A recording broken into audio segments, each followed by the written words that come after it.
Self professor doctor Deepak Singh, ए life science specialist. आज हम एक टॉपिक डील कर रहे हैं जो कि बड़ा कॉमनेस्ट डिजॉर्डर होता है, ये ब्रेन हेमरेज। किसको बोलते हैं ब्रेन हेमरेज? ये इसका हम लोग क्रेनियल हेमरेज भी बोल सकते हैं हम लोग इसको। देखिए, जब ब्रेन का या ब्रेन के अराउंड किसी भी ब्लड वेसल्स के डैमेज होने से जब ब्लड एस्केप कर जाता है, उसको हम बोलते हैं ब्रेन हेमरेज बोलते हैं। आइए बात करते हैं इसके पूरे बातें में, इसकी साइट कैसे होती है, कहाँ से होती है। देखिए, ब्रेन हेमरेज जो होती है, जैसे कि हम स्ट्रक्चर को अगर जाने तो सबसे ऊपर में होता है स्कैल्प स्किन होता है, ठीक है ना। सबसे ऊपर में स्कैल्प स्किन होता है। स्कैल्प स्किन के अंदर होता है स्कल बोन होता है। स्कल बोन, देखिए स्कल बोन है ना, तो इसको बोलते हैं स्कैल्प स्किन बोलते हैं, स्कैल्प स्किन। इसको बोलते हैं स्कल बोन कहते हैं, स्कल बोन, ठीक। तो हेमरेज इसके पार्टिसिपेट के अनुसार से ब्रेन हेमरेज को दो पार्ट में डिस्ट्रीब्यूट करते हैं। ऐसे कैसे बोलते हैं लोग? जैसे एक होता है एक्स्ट्रा क्रेनियल हेमरेज और एक होता है इंट्रा क्रेनियल हेमरेज। तो एक्स्ट्रा क्रेनियल हेमरेज को ब्रेन हेमरेज में नहीं रखते हैं, ब्रेन हेमरेज को रखते हैं हम लोग इंट्रा क्रेनियल हेमरेज को रखते हैं। तो आप कहोगे तो एक्स्ट्रा क्रेनियल हेमरेज किसको बोलते हैं? तो स्कल बोन से जब बाहर के कारण जब इन्वॉल्व होती है, अगर ब्रेन हेमरेज होती है, स्कल बोन के बाहर के वजह से, बाहर मतलब कौन होगा? स्किन ना होगा। तो इस यहाँ से जब हेमरेज होता है, इस यहाँ से इधर की तरफ जब हेमरेज होता है, यहाँ से इधर की तरफ, तो इस हेमरेज को क्या कहेंगे हम लोग? एक्स्ट्रा क्रेनियल हेमरेज कहते हैं। एक्स्ट्रा क्रेनियल हेमरेज, याद रखिए इस बात को। तो हेमरेज का एक वैरायटी होती है ये। तो एक्स्ट्रा क्रेनियल का मतलब क्या होती है? तो जो स्कल बोन के आउटर साउड से जब हेमरेज होती है तो उसको एक्स्ट्रा क्रेनियल बोलते हैं। नंबर 2, अगली पार्ट ये बात है हम लोग कि स्कल बोन से जस्ट सटे हुए होता है एक लेयर, जिसको हम लोग बोलते हैं डूरा मैटर कहते हैं। मेरी गौर देखिएगा आप। अब हम लोग आते हैं इंट्रा क्रेनियल में बात कर लो लोग। स्कल बोन के अंदर जो हेमरेज होती है उसको क्या बोलते हैं? इंट्रा क्रेनियल हेमरेज कहते हैं। यानी देखिए, बाहर का लेयर को कहते हैं डूरा मैटर कहते हैं, इसके जस्ट अंदर में होता है उसको बोलते हैं एरेक्नोइड लेयर बोलते हैं, और इसके अंदर में होता है उसको पाया मैटर बोलते हैं। देखिए, इसके अंदर में जो होते हैं वो ब्रेन होता है। ये ब्रेन हो गया इसमें, है ना, ये ब्रेन पार्ट हो गया। तो हम लोग बात कर ले हम लोग, तो स्कल के अंदर जो हेमरेज होता है, यहाँ पर अंदर होती है, यानी कि ब्रेन से लेके ब्रेन, आई तीनों लेयर को क्या कहते हैं हम लोग? डूरा मैटर, एरिकनोइड लेयर और पाया मैटर, तीनों को बोलते हैं मेनिंजेज कहते हैं। याद रखिए उसमें। तो यानी कि अब सीधी बात हम लोग चल रहे हैं कि स्कल के अंदर अगर बाय हेमरेज होता है, स्कल के अंदर अगर हेमरेज होता है तो उसको क्या बोलते हैं हम लोग? स्कल के अंदर को बोलते हैं intra cranial haemorrhage. Intra cranial haemorrhage, यानी यहां तक हमें समझ में आ गया कि हेमरेज अब यहाँ पे क्या? इंट्रा क्रेनियल हेमरेज को ही कहते हैं ब्रेन हेमरेज। याद रखिए इस बात को, क्या बोले हम लोग? इंट्रा क्रेनियल हेमरेज को बोलते हैं ब्रेन हेमरेज। आइए, इंट्रा क्रेनियल हेमरेज भी दो तरह का होता है। एक होता है एक्स्ट्रा एक्सियल हेमरेज और एक बोलते हैं इंट्रा एक्सियल हेमरेज। यानी क्या बोलते हैं?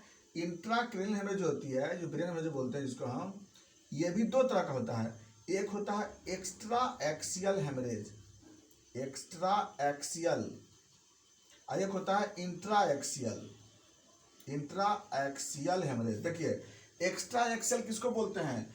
जो हेमरेज मेनिंजेस से होता है, मेनिंजेस लेयर से, उसको बोलते हैं एक्स्ट्रा एक्सियल हेमरेज। और जो हेमरेज ब्रेन टिश्यू से होती है, ब्रेन टिश्यू में होगी, उसको क्या बोलते हैं? इंट्रा क्रेनियल हेमरेज कहते हैं।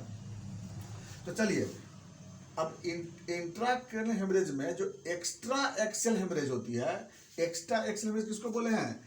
जो कि होती है आपका मेनिंजेस से होती है। यानी कि इस लेयर से जब हेमरेज होती है, इस लेयर से जो होती है उसका बोलते हैं हम लोग, यहाँ से यहाँ तक जो हेमरेज होती है उसका बोलते हैं हम लोग एक्स्ट्रा एक्सियल हेमरेज कहते हैं। याद रखिए बात को।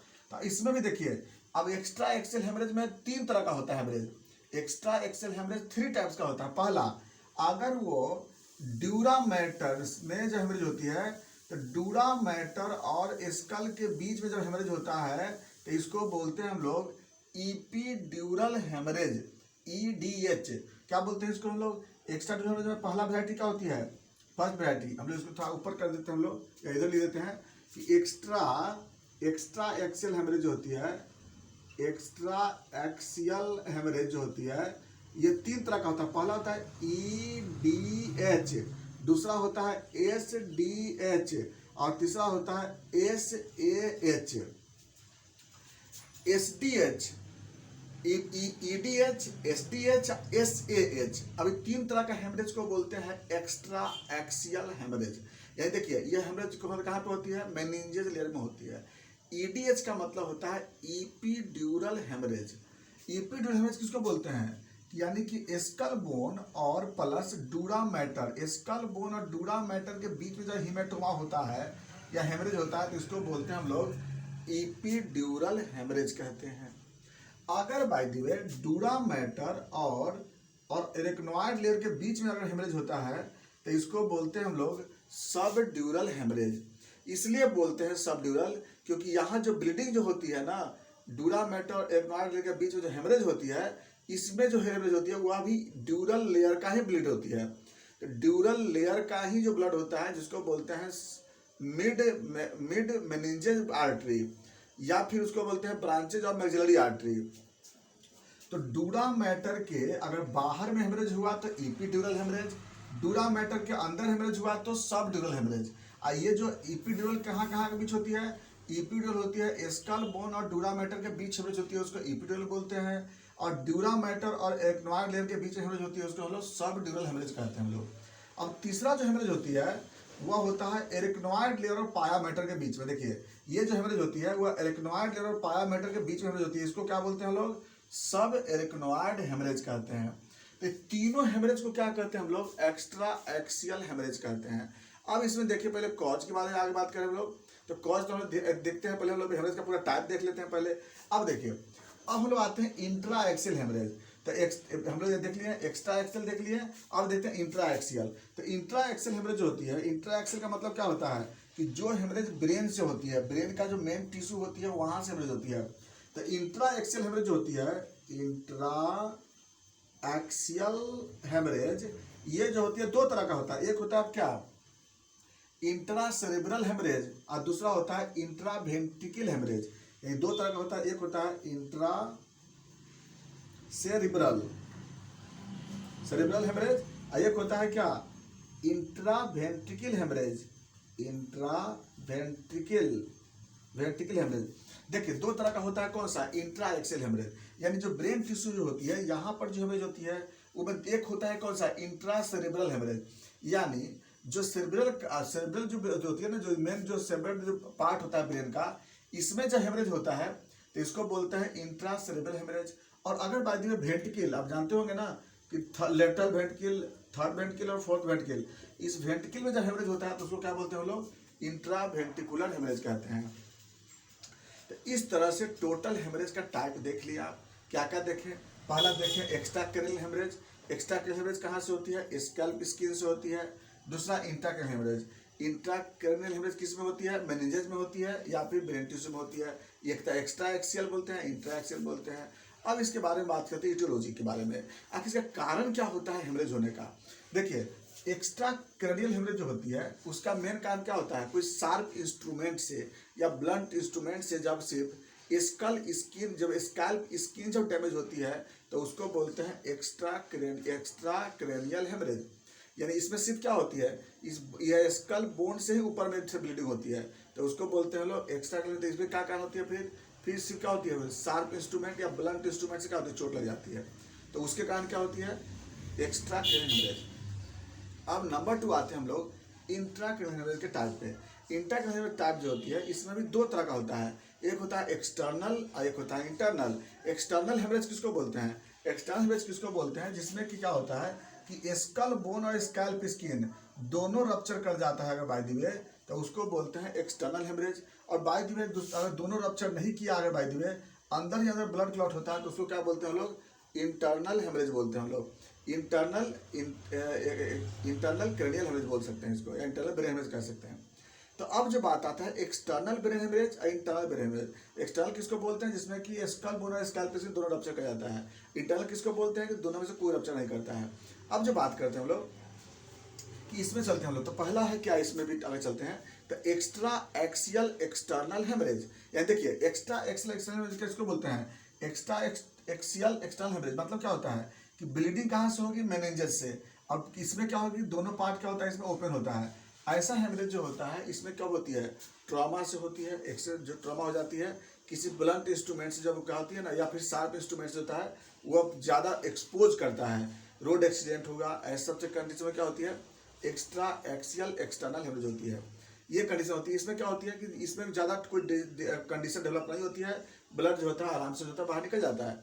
दूसरा जो वैरायटी होती है एक्स्ट्रा एक्सियल इंटरनल हेमरेज। इसमें क्या होता है कि पेशेंट फेंट कर जाता है। ये कारण क्या होती है? ब्लंट इंस्ट्रूमेंट से, यानी बांस से, रोड एक्सीडेंट से, इसमें चोट लगता है तो उसकी वजह से होती है। जैसे क्या होती है, क्या मिलेगा आपको? इंटरनल EDH इपीड्यूरल हेमाटोमा, सब ड्यूरल हेमाटोमा, सब एरेक्नोइड हेमाटोमा। तो इसमें आपको मिलेगा। तो ये सब क्या होता है कि इसमें इंटरनली ब्लड जो होता है रह जाता है, बाहर ब्लड नहीं निकल पाता है। इसको बोलते हैं क्या? इंटरनल एक्स्ट्रा एक्सियल हेमाटोमा बोलते हैं या हेमरेज कहते हैं। अब जो दूसरी वैरायटी जो होती है इसका, अच्छा इसका कारण क्या क्या होता है? एक तो देखिए इपीड्यूरल का ज़्यादा कारण ट्रॉमा होता है। सब ड्यूरल में इसका कारण भी ट्रॉमा होता है, या कभी प्रेशर होता है, फ्रिक्शन होता है, इससे भी हो सकता है। उसका सब एरेक्नोइड हेमरेज, ये ज़्यादातर क्या होता है? एनुरिज्म से होता है, हाइपरटेंशन से, एनुरिज्म से, ड्रग्स से, है ना, एक्सेस स्ट्रेस के कारण। तो ये सब कारण क्या होता है? सब एरेक्नोइड हेमरेज होता है। तो ड्यूरल हेमरेज ज़्यादा होता है ट्रॉमा से, एरेक्नोइड हेमरेज ज़्यादा होता है प्रेशर या एनुरिज्म से होती है। याद रखिए इस बात को। अगला जो कॉज आता है वो है intra axial haemorrhage. Intra axial haemorrhage किस में होती है? जो बताया आपको कि हम लोग दो तरह का होता है, इंट्रा सेरेब्रल होती है और इंट्रा वेंट्रिकुलर होती है। इसका कारण ज़्यादा क्या होता है? ब्लड प्रेशर होता है, या फिर वहाँ पे स्ट्रोक होती है, हेमरेजिक स्ट्रोक बताए थे आपको हम, या एनुरिज्म होती है। ये सब केस में हाँ इसमें इंजुरी भी हो सकती है। और उसके बाद क्या हो सकती है? ओवर स्ट्रेस हो सकता है, अल्कोहलिज्म भी हो सकता है, माइग्रेन हो सकता है। तो ये सब जो जो हेमरेज होती है इसमें कौन सा होती है? उसमें इंट्रा क्रेनियल हेमरेज। इंट्रा में भी कौन सा है? इंट्रा एक्सियल होती है। तो इंट्रा एक्सियल में भी ये भी दो तरह का हो सकता है। कौन कौन सा होता है? External and internal. तो इंट्रा एक्सियल अगर एक्सटर्नल हुआ तो ये बच नहीं पाता है, क्योंकि इसमें क्या होता है? इंट्रा एक्सियल और एक्सटर्नल होता है तो क्या होगा इसमें कि मेनिंजेस लेवल ब्रेक होगा, ये सारे का सारा ब्रेक कर जाता है। तो इसमें क्या होता है कि इतना ब्लीडिंग होती है कि पेशेंट को बचा नहीं पाते हैं। तो इसको बोलते हैं हम लोग इंट्रा एक्सियल एक्सटर्नल हेमरेज। ये सबसे ज़्यादा डेंजरस ही होती है।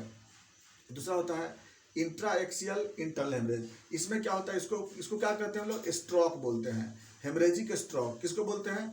इंट्रा एक्सियल इंटरनल हेमरेज को क्या बोलते हैं? हेमरेजिक स्ट्रोक बोलते हैं। इसमें जो होती है स्ट्रोक के कारण, हेमरेजिक स्ट्रोक बताए थे, स्ट्रोक में देख लीजिए, उसमें जितने भी कारण होते हैं ना उसकी वजह से स्ट्रोक डेवलप होती है, इसमें हेमरेज होती है। अब बात चलते हैं सिम्टम पे। देखिए सबका सिम्टम अलग अलग होता है। पहला देखिए, अगर एक्स्ट्रा क्रेनियल हेमरेज अगर होती है तो इसमें क्या होती है? बहुत से होता है, पेन होता है, ब्लीडिंग होती है, स्किन का जो कंडीशन होती है, जो मेम्ब्रेन होती है वो रप्चर मिलेगा आपको। और बाकी क्या होता है? कभी कभी साइकोलॉजिकल जो ब्लड लॉस होता है ना, इससे पेशेंट डिप्रेस हो जाता है। बाकी कुछ नहीं होता है। एक्स्ट्रा क्लिनिकल हेमरेज में ज़्यादा कोई दिक्कत नहीं होती है। अब चलते हैं इंट्रा क्लिनिकल हेमरेज में। इंट्रा क्लिनिकल हेमरेज में क्या होता है? डिपेंड करता है क्या चीज़ पे, कि एक्सटर्नल है या इंटरनल है। एक्सटर्नल में हुआ तो ज़्यादा सिम्टम नहीं होती है। एक्सटर्नल में क्या होती है? एक्सटर्नल में दो वेराइटी।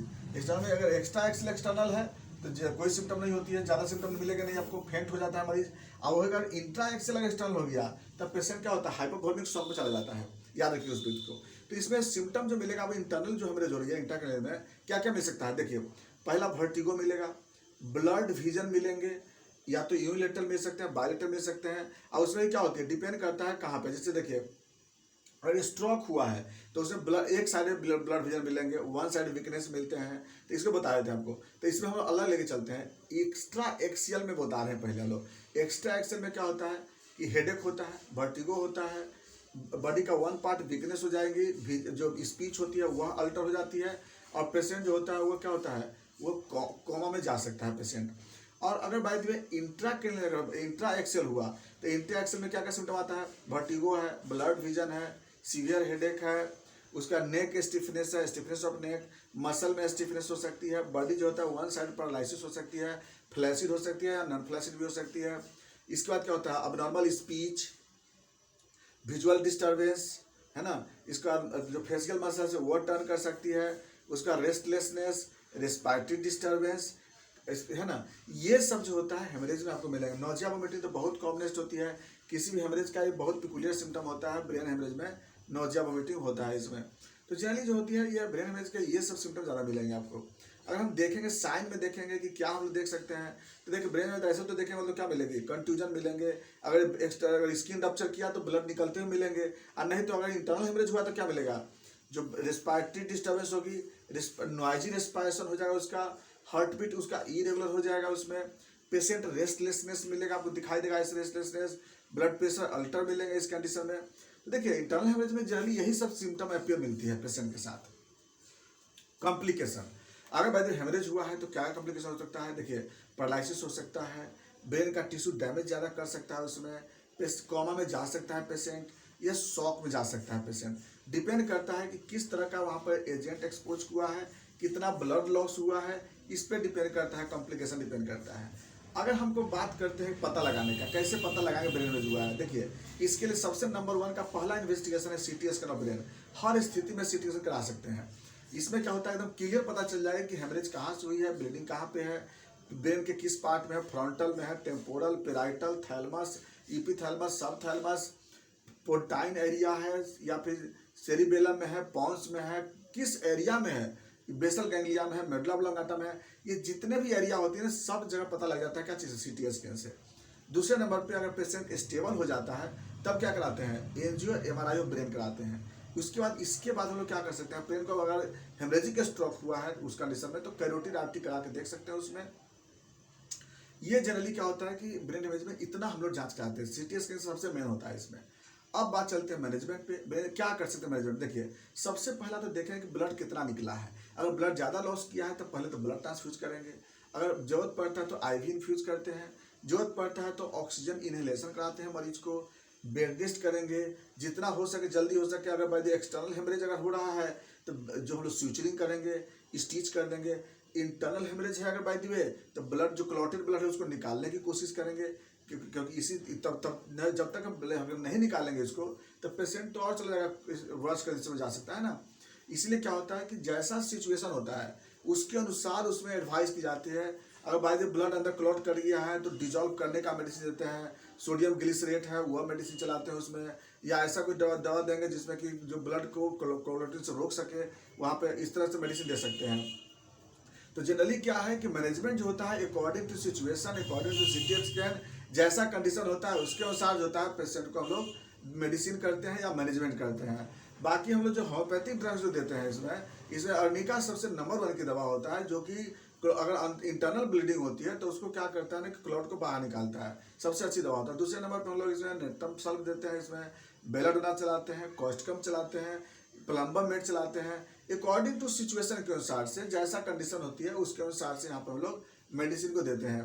तो ये था मेरा ब्रेन हेमरेज, और ब्रेन हेमरेज का अलग अलग टाइप देख लिया, अलग अलग साइड देख लिया। इसमें अगर इसमें किस तरह का क्वेश्चन हुआ बाय द वे, कोई आपको रिपोर्ट मिल रहा हो तो आप जरूर क्वेश्चन करेंगे, कमेंट्स करेंगे, उसका जवाब जरूर देंगे। बाकी बातें नेक्स्ट वीडियो में। थैंक्स।